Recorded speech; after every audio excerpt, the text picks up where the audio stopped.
From Fox 8 Sports, this is the Overtime Podcast. From the Fox 8 studios in New Orleans, this is the Fox 8 Overtime Podcast. I'm your host, Sean Fazende. Well, not riding shotgun again today is Andre Johnson Jr. He is normally with me, but that fever crept back up. It caught him on Wednesday. We came in on Thursday. He told me today he was not feeling up to it. So once again, that fever has crept up. So Andre Johnson Jr. Is not going to join me today. It's just going to be me, so we don't have Andre Johnson Jr. Pray for him that hopefully this gets a little under control and he's able to get back into his playing shape next week. But for today, it is just going to be me. So before we get into today's content, be sure to like, share, rate, review. If you are watching us on YouTube, hit that subscribe button, get the bell notification for when we drop that fire content. And also, hello to the Gulf Coast Sports and Entertainment Network.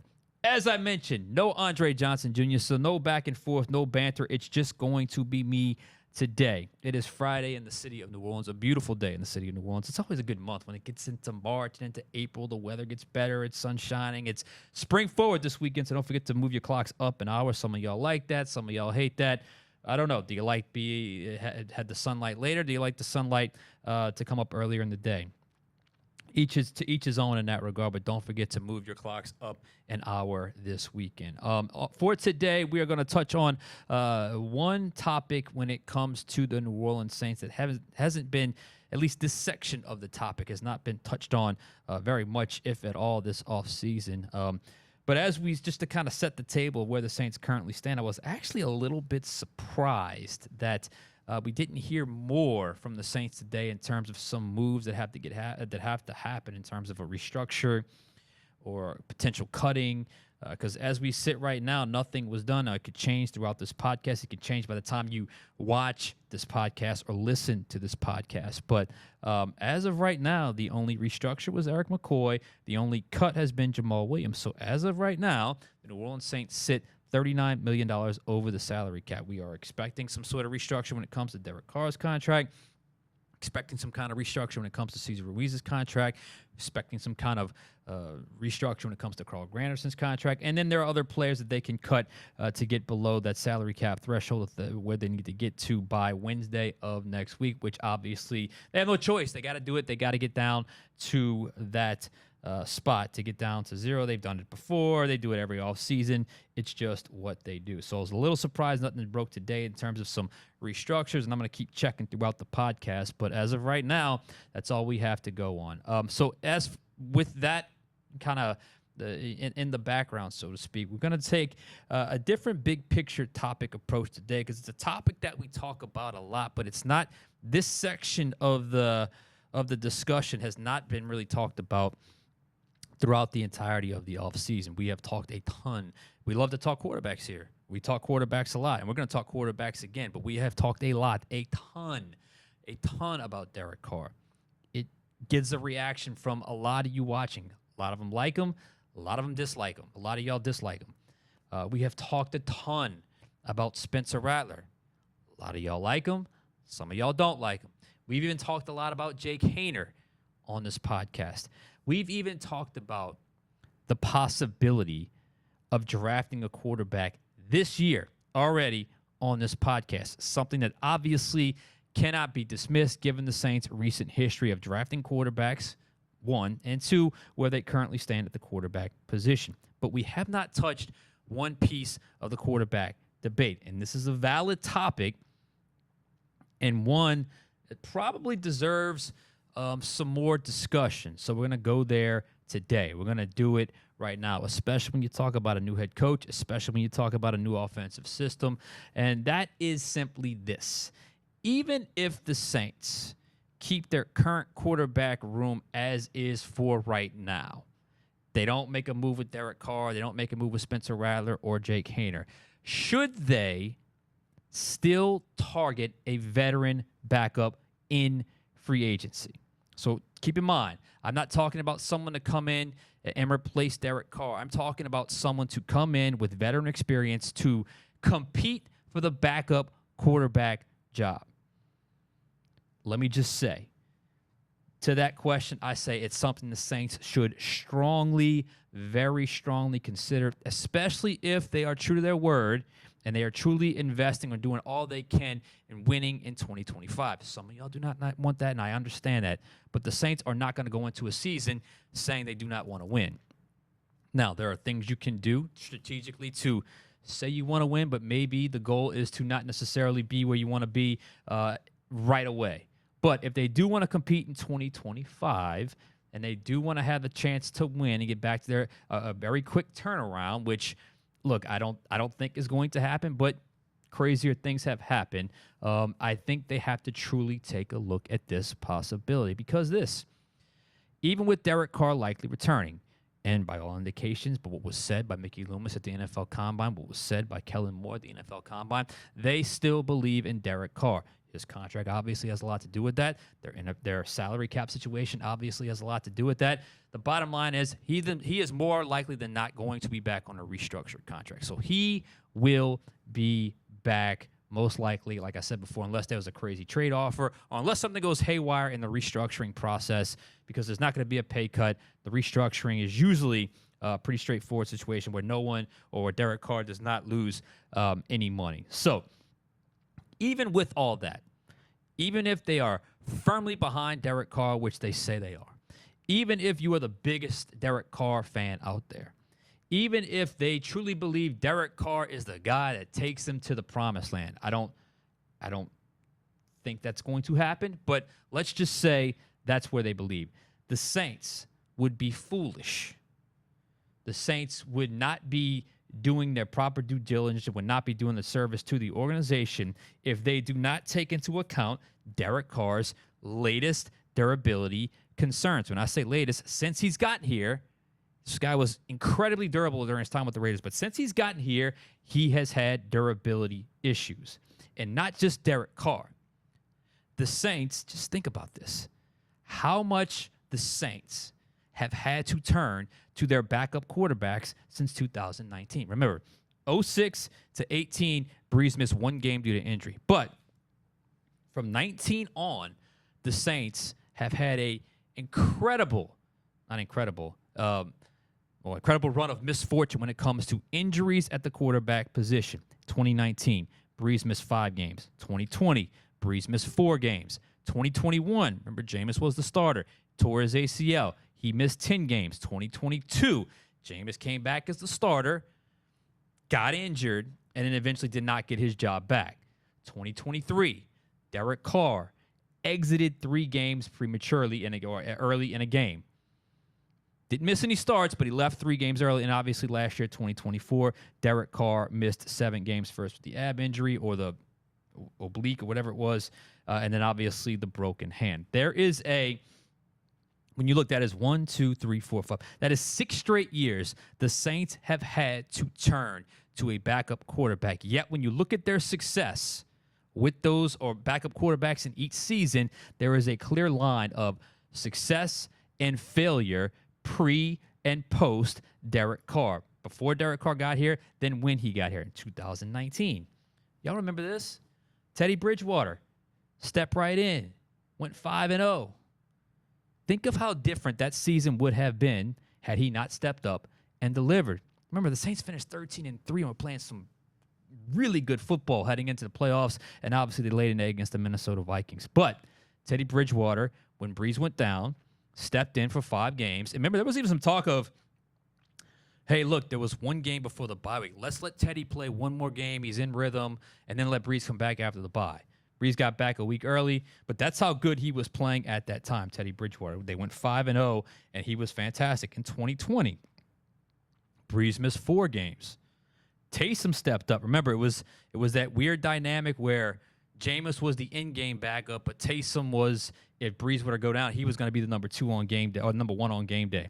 Taysom went 3-1 when Brees went down, if you recall that season. Then in 2021, obviously, Jameis Winston goes down, as I mentioned. Initially, because Taysom was hurt also with that concussion against Washington. I remember the game. It was where he didn't know where he was for hours after the game. Trevor Siemian they turned to. Now, he went winless. I think it was 0-4 or 0-5, but then Taysom came back and Taysom rallied, and he went 4-1 when Jameis went down. 2022, this is a weird one, mind you, but with Jameis hurt, they turned to Andy Dalton. Now, once Jameis came back, and they stuck with Andy because they felt like Andy was operating the offense a little bit better than Jameis at that time. Still, technically, with their backup quarterback, Andy Dalton went 6-8 with the Red Rifle. So they won games from 19 to 22 with veteran backup quarterbacks. Now we go to the last two seasons. In 2023, Carr did not miss a start, but he left 3 games early. They went 0-3 with Jameis. And he was obviously a veteran, but he never actually got a chance to start a game. 0-3.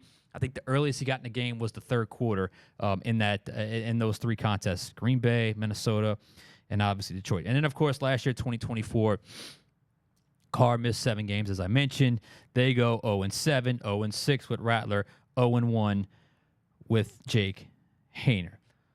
What I'm getting at is simply this. What I have always believed, and I think you got to have some sort of philosophical idea or belief when it comes to backup quarterbacks, because these guys don't get a whole lot of reps when the season starts. You do your best to develop these guys, but a lot of times, depending on who you have, it's either learning on the job like we saw last year, or it's a guy that's got some proven experience. I have always believed, though, the bottom line when it comes to a backup quarterback, and if you are truly in the business of winning, not developing young players, which you kind of want to do both, but it depends on where you're at from an organizational standpoint, you should have a guy you feel comfortable with in a short window of time, a short period of time to get you around 500 ball. Now, in 2019, it was awesome. They had the best backup quarterback in sports. He probably could, or in football, he probably could have started for a handful of teams. They went 5-0. In 2020, Taysom, with the unique skill set that he had, they went 3-1. So they were well past 500. But even in 2021, even if you combine Trevor Siemian and Taysom Hill, that's 4-6. Again, around 500 ball. If you recall, 2021, down to the last game, San Francisco had that crazy win, I believe, against L.A. Saints nearly made the playoffs, but they didn't. Then, of course, in 2022, Andy Dalton 6-8. So that's around 500 football. That's all you can really ask when you're talking about a backup quarterback. So that's where I think you truly need to be. That's what you truly should expect or hope for when you turn to a backup quarterback, to get you around 500 football. Now just think about last year in those 7 games. Not even talking about the games he left early, Derek Carr. Just those 7 games. If the team was able to grab 3 wins, just 3 wins, just think of how different the season would have looked if they just hovered around 500 ball. Now think of 2023. This really is something.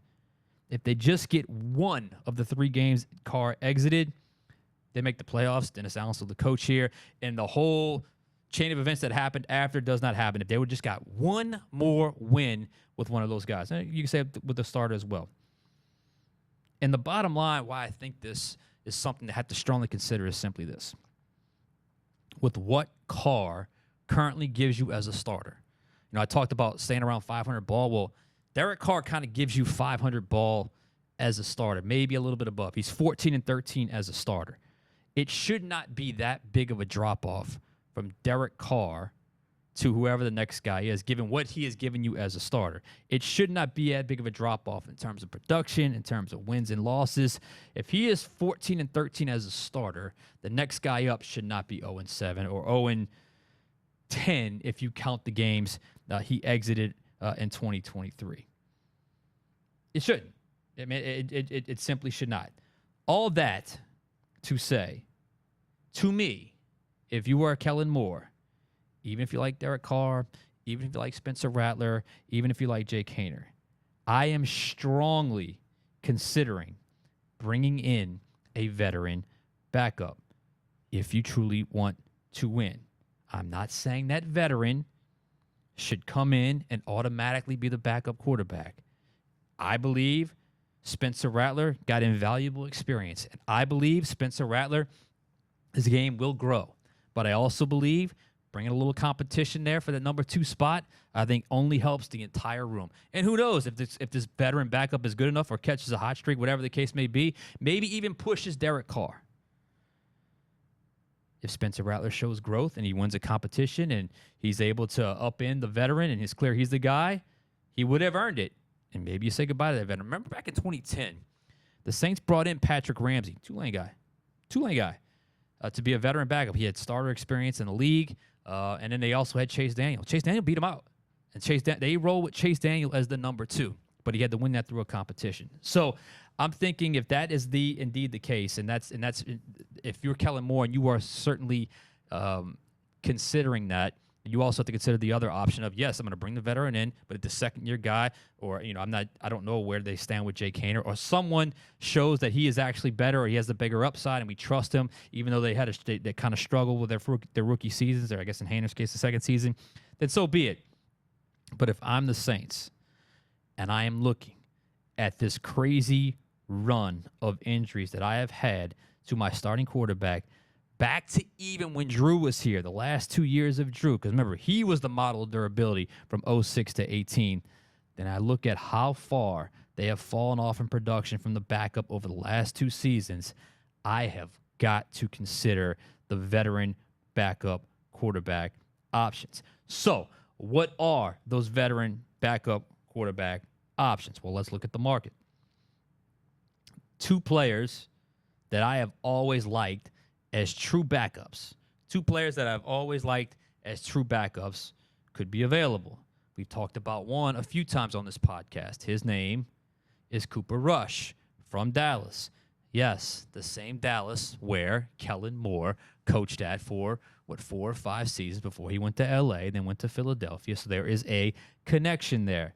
Is that someone he should consider? I think Cooper Rush is 31 years old, and what I like about Cooper Rush knows exactly who he is. Backup quarterback in the NFL that you can turn to in a pinch. I think he played 500 ball last year for the Cowboys when Dak Prescott went down. The other is Gardner Minshew.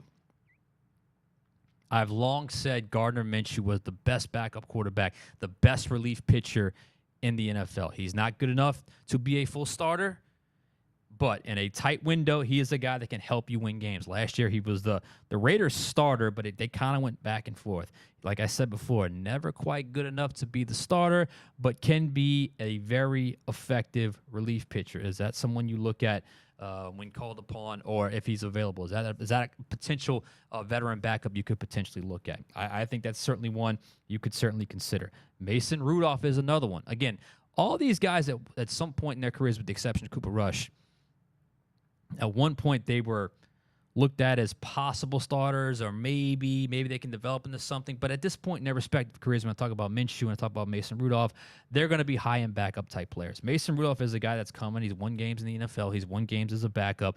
He's 30 or 31 years old. Is that someone you consider to bring in potentially to fill that quarterback room with a veteran backup? Because remember, Carr, Rattler, Haener, as it stands right now, still very, very, very young. Remember last year they signed Nathan Peterman, and that was a little awkward in training camp with 4 guys, but you can see how that could certainly play itself out. But nonetheless, I still think the Saints should strongly consider. There are those to me are the true backups, so the guys that know exactly where they stand right now. Gardner Minshew may have aspirations of being a starter again, but I think given the way his career has gone, this is who he's going to be. He's probably going to be 1-year deals the rest of his career, being a high-end backup. Then are the other guys that I still think they're young enough, and there might be a team that looks at them and says they haven't quite reached the potential yet. There's still some growing. There still could potentially be reclamation projects. There still could be a potential to be a starter someday in the NFL. Maybe, kind of do what Sam Darnold did this year in Minnesota. It happens around the league. It generally does not lead to great success. You kind of have your idea of who that person could be, given their resume, given what they've accomplished. But more often than not, they end up kind of staying where they're at. But nonetheless, there are some success stories when it comes to that. Who are those 2 guys? It's not hard to figure out who those 2 guys are.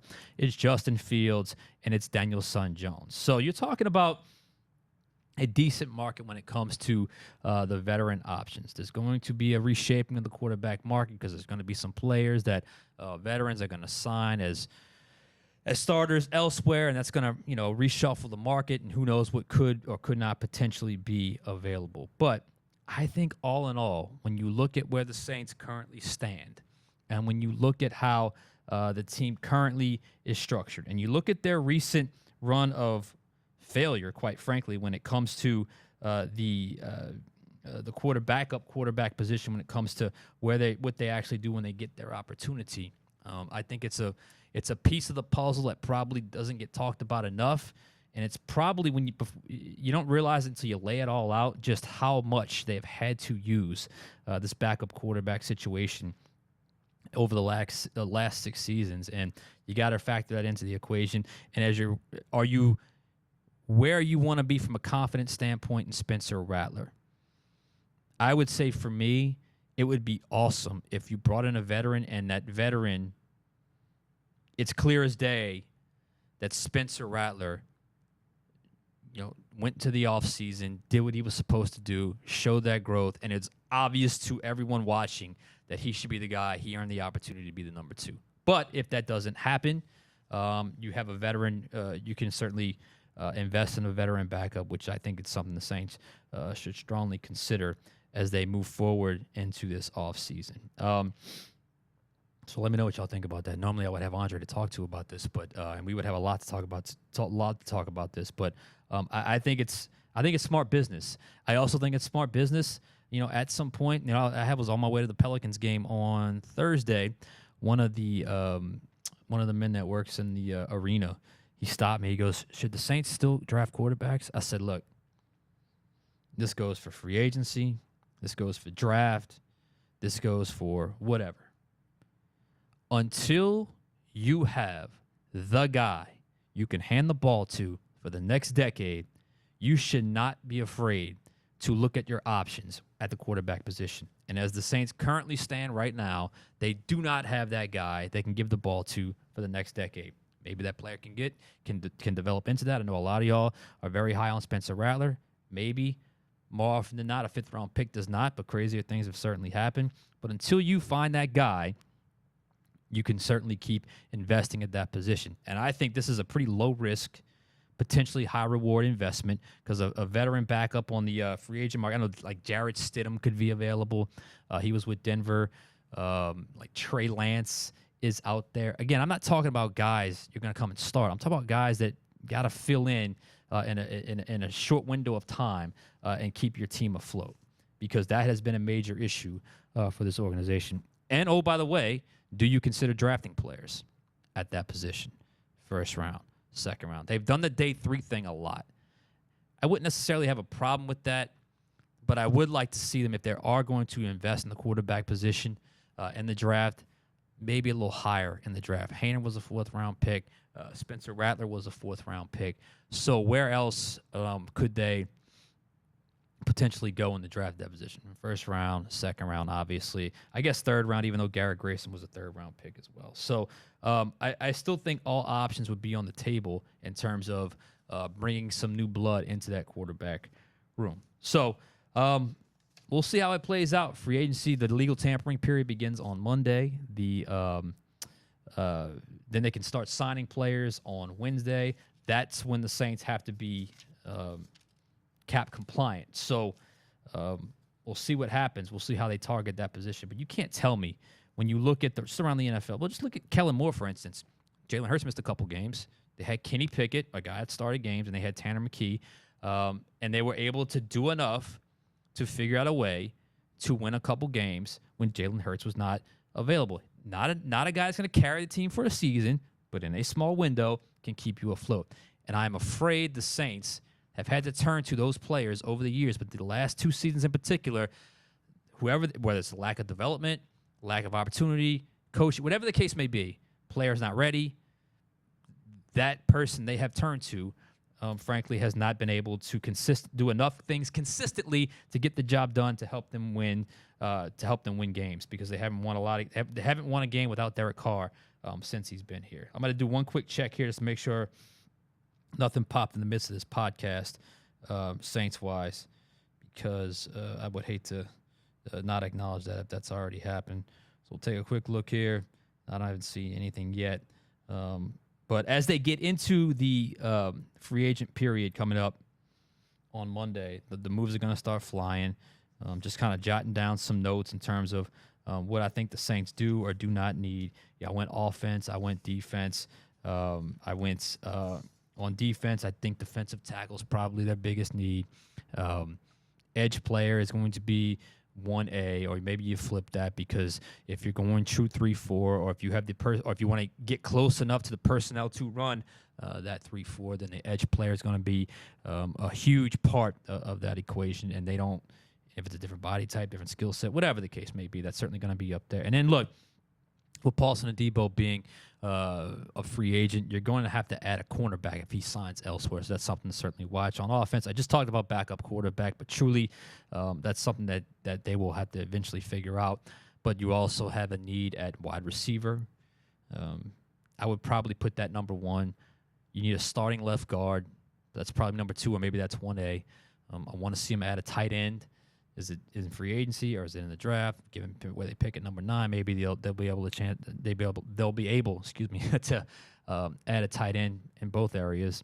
And then I think they need a running back, and they need someone they can count on outside of Alvin Kamara, because Kendre Miller has been a disappointment in his 2 seasons in his inability to stay healthy and stay available for the Saints. So those would be the positions I would be looking at.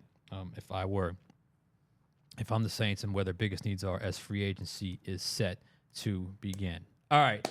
Thank y'all so much for bearing with me. Again, normally y'all know this. It's a back and forth conversation between me and Andre Johnson Jr. Andre Johnson Jr. is out. I'm hoping he's back on Monday, because we're going to have a lot to talk about on Monday, because the start of free agency is going to really pick things up here. So, without further ado, that is it from me. We'll catch you guys next time on Overtime.